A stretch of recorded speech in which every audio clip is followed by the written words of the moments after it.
Plusieurs ténors du groupe Canal étaient interrogés ce jeudi par les députés à l'Assemblée, alors que l'Arcom a lancé un appel à candidature pour renouveler certaines des fréquences de la TNT.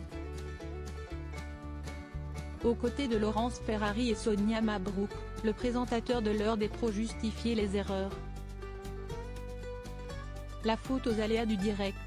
Ce jeudi 29 février, 8 dirigeants et grandes figures du groupe Canal, dont Pascal Praud, Laurence Ferrari et Sonia Mabrouk étaient interrogés à l'Assemblée nationale. Après avoir reçu les ténors de TF1 et M6, les députés de la commission parlementaire se sont penchés sur le cas épineux de CNOO. L'audition était retransmise en direct sur LCP, la chaîne d'information parlementaire, et menée par le rapporteur de la commission, Aurélien Saint-Toul. Le député de la France Insoumise leur a notamment reproché de ne pas assez modérer les propos tenus par les experts et invités sur le plateau. « Je fais 3h30 d'émission par jour, donc à peu près 60 heures d'émission par mois », justifie Pascal Praud. Quand il y a une erreur, on sait ne veut. On peut ne pas être assez concentré à ce moment-là, pas assez vigilant, pour plein de raisons, et si est tout le travail du modérateur. Si est notre mission de modérer tous les propos. À chaque fois qu'on fait une erreur parce qu'on ne modère pas un propos sur un plateau, on s'en veut et ça arrive, hélas, parce que nous sommes des êtres humains, admet le présentateur de l'heure des pros.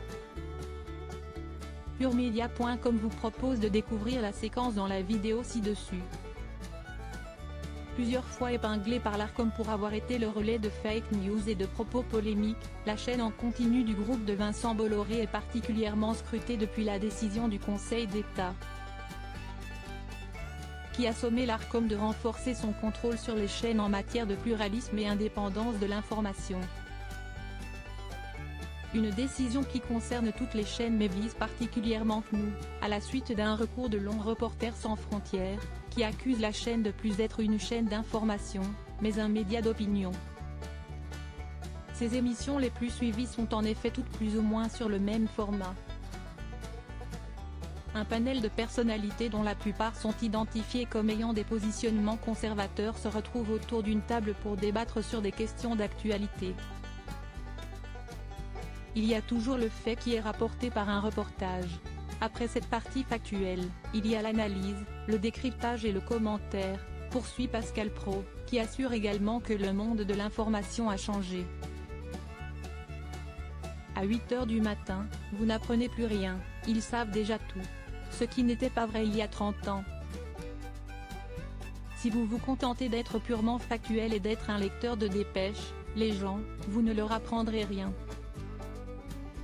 Donc il faut leur apporter une mise en perspective de la polémique et de la controverse qui permet d'avoir un échange pluraliste que permet la liberté d'expression.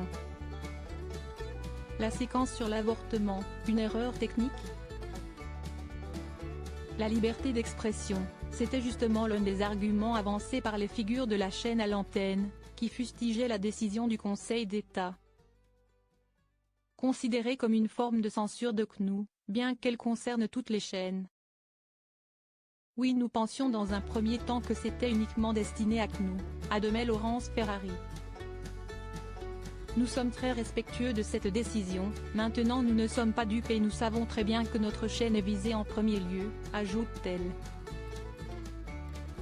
Mardi dernier, la présentatrice de Punchline a été contrainte de présenter des excuses en direct au nom de la chaîne, pour une séquence diffusée ce dimanche 25 février.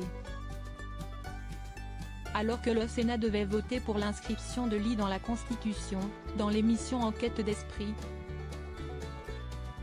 le journaliste conservateur Aymeric Courbet a alors assuré que l'avortement est la première cause de mortalité dans le monde au-dessus du cancer et du tabac.